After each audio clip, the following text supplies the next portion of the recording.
For the repair of the KTE KT-PSTAR starter units, the following procedures were necessary: replacement of various electronic components and general cleanup of the units.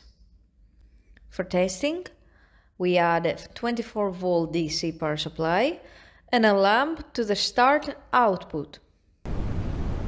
By pressing the buttons, we see that the unit responds accordingly and the lamp turns on and off.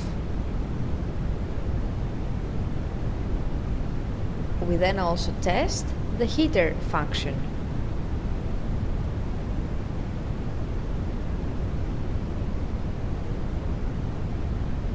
The same process is repeated for the second unit minus the heater function.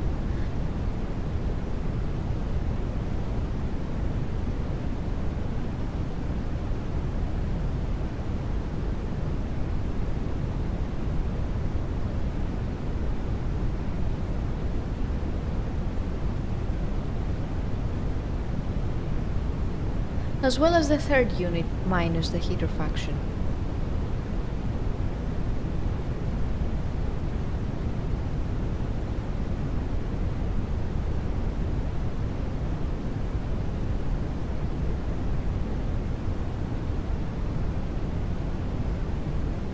No further testing is possible due to lack of additional units.